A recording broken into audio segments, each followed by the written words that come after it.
Cincinnati had a major breakthrough for the group of five in 2021 by making the college football playoff. And there's reason to believe that there's just as much excitement coming back in 2022.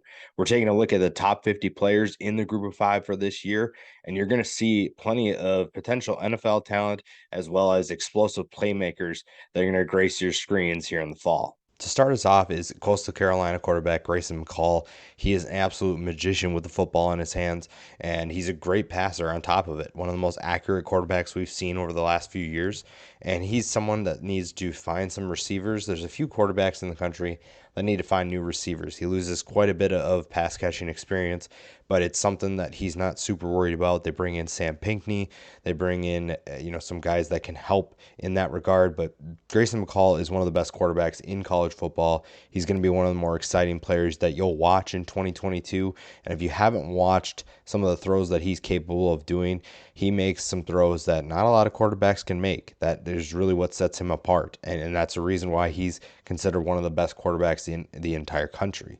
Up next, Houston wide receiver Tank Dell, over 1,300 yards with 12 touchdowns. He led Houston in receptions by quite a margin, which means that he needs some help this year. He can't do everything alone. He cannot be the guy that just always makes the plays. Someone else needs to step up. Now, he is still lightning quick and is still going to be able to make a ton of big plays, but he's going to need some help if he's going to get even better and if this offense is going to become more balanced. Number 3 is one of the tougher players in college football, Fresno State quarterback Jake Haener.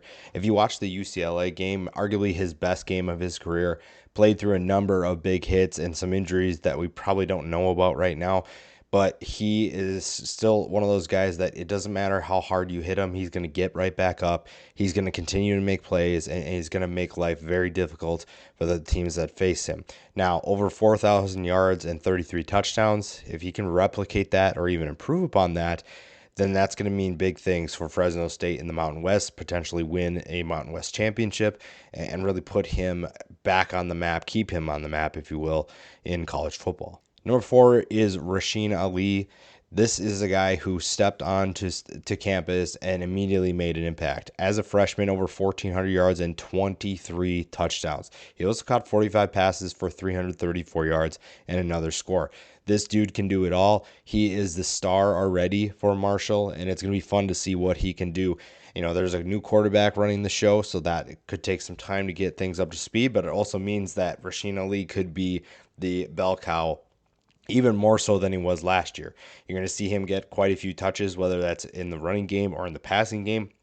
But that only means good things if you're a Marshall fan. If you're looking for someone who's going to be extremely explosive, if you're looking for a guy outside of the Power 5 to pay attention to, Rasheen Ali is a good player to start with. Troy linebacker Carlton Marshall is the definition of an underdog. At 5'9", he is extremely undersized for his position.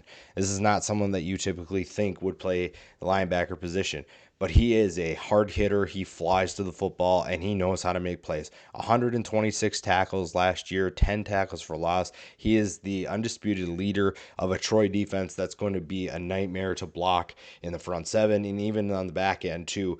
Good luck trying to stop this group, and that's a big reason why they could be a potential candidate to win the Sun Belt this year. Boise State safety JL Skinner is getting a ton of attention at the next level. People are starting to realize what he's capable of doing, especially after last year. 92 tackles, 7 tackles for loss, 3 passes defended, 2 interceptions, 3 fumble recoveries, 2 forced fumbles. He does literally everything for this defense. Now, that's something that is going to be very exciting if you are a Boise State fan. I think Boise State is looking to bounce back this year in the Mountain West, and having a safety and a defense like the Broncos have is going to be huge. And JL Skinner, like I said, getting a lot of attention from the next level at the NFL level, and that's huge for a defense, like I said, that's looking to bounce back, and a team that's also hoping to get back to the top of the conference. 7, Memphis safety Quinton Johnson, a guy who is super underappreciated. Memphis' defense doesn't get a ton of attention, and Quinton Johnson has been one of the top tacklers for them over the last few years. 104 tackles last year, 4.5 tackles for loss, 11 passes defended, 1 interception. He literally does everything. He has All-American written all over him because of what he's able to do. The versatility that he brings to this defense is something that's unmatched by most players in college football. Now, if they can get him a little bit more help, then Memphis has more success. But for now, they know that they have a guy who can make plays. They know have someone that can clean up the mess if needed on the back end. And Quinton Johnson is just really exciting to watch. Central Michigan running back Lou Nichols III, 1,800 yards. Most of his yardage came towards the back end of the season. And we didn't really have a starter at Central Michigan to start. And Lou Nichols really cemented himself as the starter. 1,848 yards, 16 touchdowns on the ground. He was underrated as a pass catcher, 338 yards and 2 more scores. He is, he's good downhill. He's a good north-south runner. Maybe not the one that's going to create space east-west, but this is a guy who knows how to get into the openings. He knows how to get extra yards, and he's a physical runner who's more than capable of running guys over if need be. Now, I did not include the independents like Army and Liberty and whatnot, but a linebacker that deserves a lot of love outside of Army's Andre Carter is Air Force linebacker Vince Sanford. The senior had 59 tackles last year, 17 tackles for loss, 9.5 sacks. He does a little bit of everything. And so while people are giving Andre Carter some love, and that's well-deserved, Vince Sanford deserves just as much love. UTSA safety Rashad Wisdom has been a playmaker for the Roadrunners for years now, and he returns for one final season to hopefully retain their crown as Conference USA champions. 87 tackles, 3 tackles for loss, 6 passes defended. He is comfortable at any level of the field. He is comfortable doing just about anything, and that's huge for a defense that is super talented and is hoping also to continue that success in 2022. Houston quarterback Clayton Tune had a monster year last year, 3,500 yards and 30 touchdowns, and there's reason to believe that he can improve upon those numbers, which is terrifying. If you look at what he's been able to do, it's fun to see his progression. He's really developed well in Dana Holgerson's system, and that's something that could be very exciting for the Cougars this year. This is a team that many believe will win the AAC, and it's a big reason is because Clayton Tune has shown promise as a quarterback, as a passer.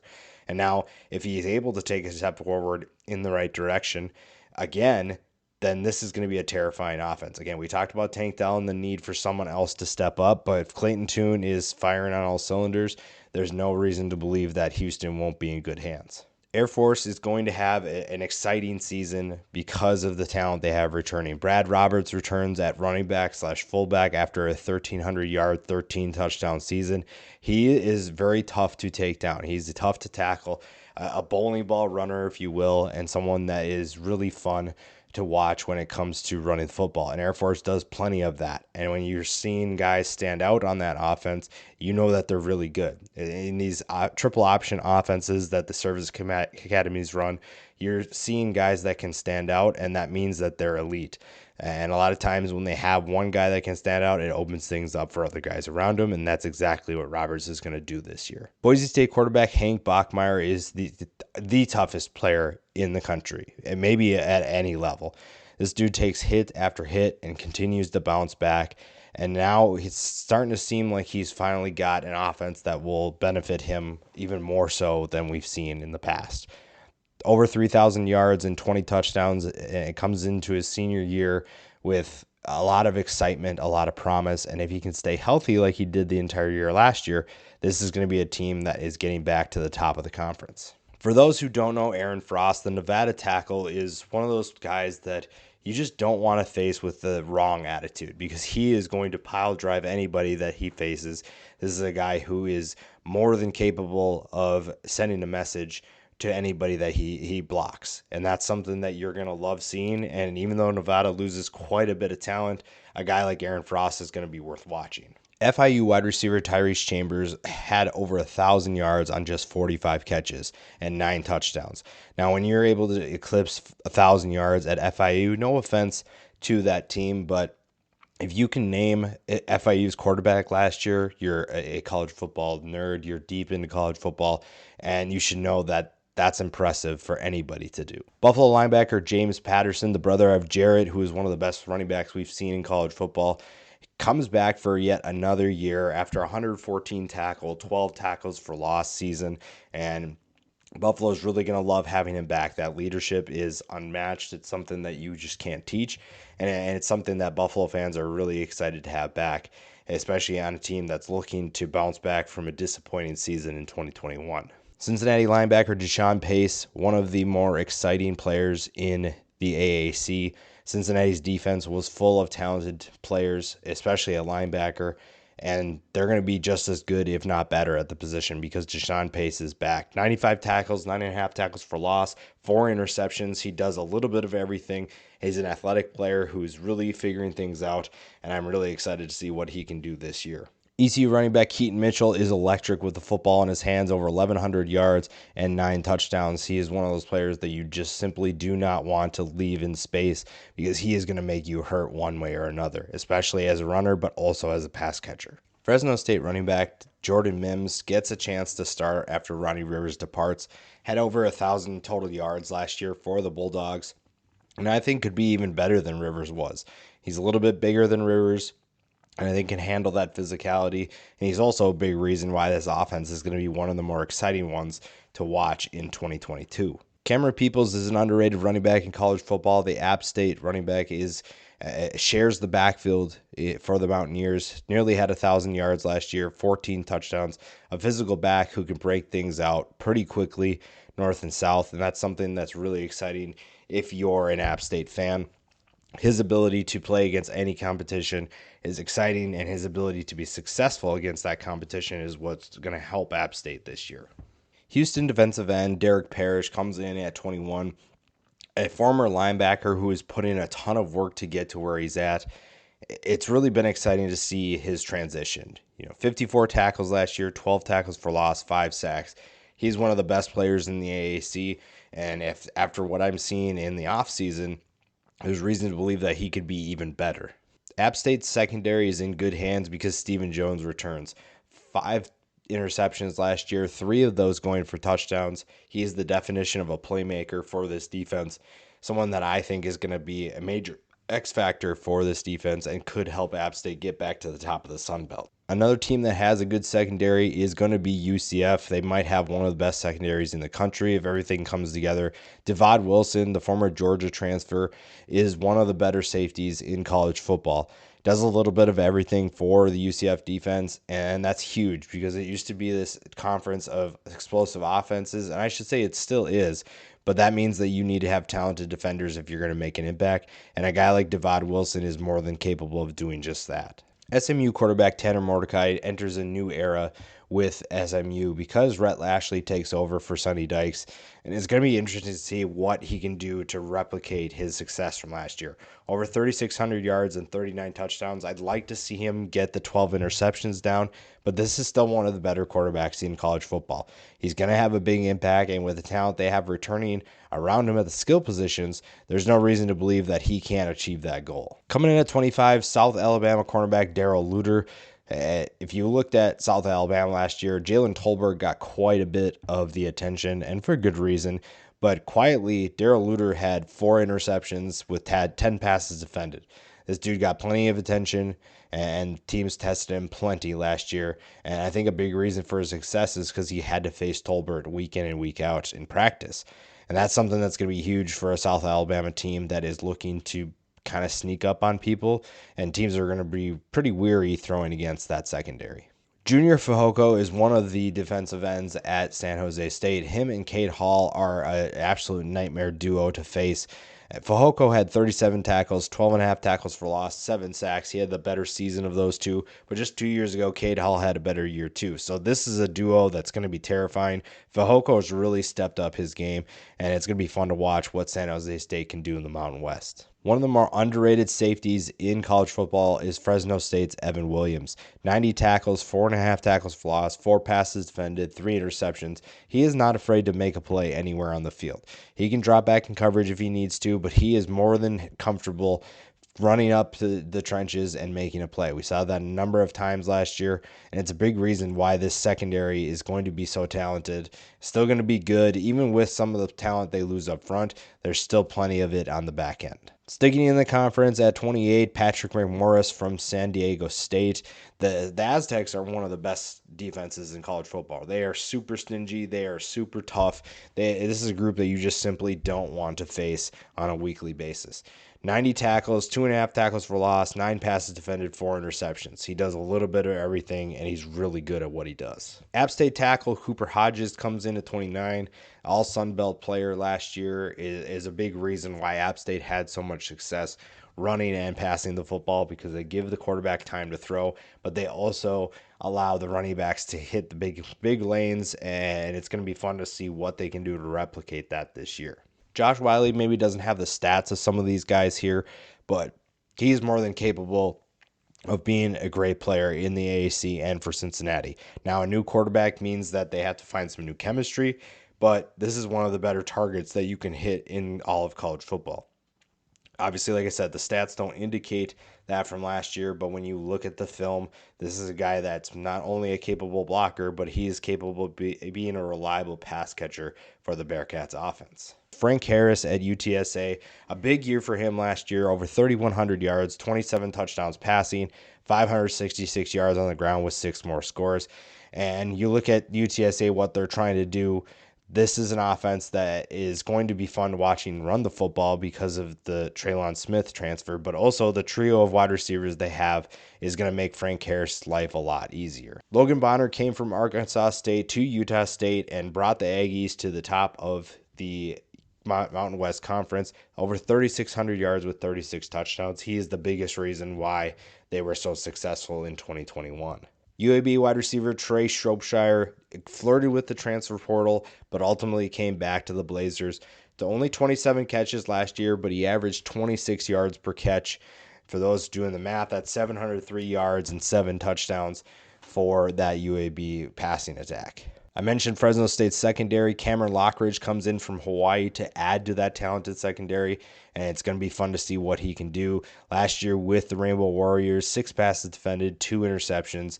He is a potential lockdown corner, and that's huge for this Fresno State team. Georgia State safety Antavius Lane, 5 interceptions last year for the Georgia State defense. Now, this is a Georgia State team that I think is going to be a sleeper team in the Sun Belt, and it's a defense that has a ton of talent. The offense is also super talented. We'll talk about one of those guys in a little bit, but Antavius Lane is an absolute star on that team, one that doesn't get a ton of attention, but he is going to be a guy to really pay attention to in 2022. One of Jake Hayner's top targets is going to be wide receiver Jalen Cropper for Fresno State, just under 900 yards last year with 11 touchdowns. It sounds like they're splitting him out wide this year, so you're going to see more deep shots for him, maybe a little bit less involved in those short speed jets and whatnot, but it's going to be fun to see what he can do. Super talented player and someone that Jake Hayner trusts a lot. UCF secondary, we mentioned them earlier. Devontae Brown is going to be one of the best corners, potentially one of the best prospect corners in the NFL draft next year if he can play well in 2022. 12 passes defended, 1 interception. He is going to get probably less attention because of what he did last year, but that says a lot of positive things about his game. Coastal Carolina loses quite a bit of talent on the defensive line, but Josiah Stewart is back after a 16 tackle for loss, 13 sack season. He is a nightmare to block, and he's a young player who's really still learning the game, and that's terrifying if you look at what he did last year and think, oh, he still has a ways to go. 39, Zachary Franklin from UTSA. We talked about the trio of wide receivers. He is one of them. He is the big-time playmaker. Over 1,000 yards and 12 touchdowns in 2021. He is Frank Harris's go-to option, and it's going to be fun to see what this trio can do in 2022. We talked about Air Force being able to run the football, and Hazik Daniels is going to be able to contribute to that. 734 yards and 11 touchdowns on the ground last year. However, we saw some exciting things towards the end of the season.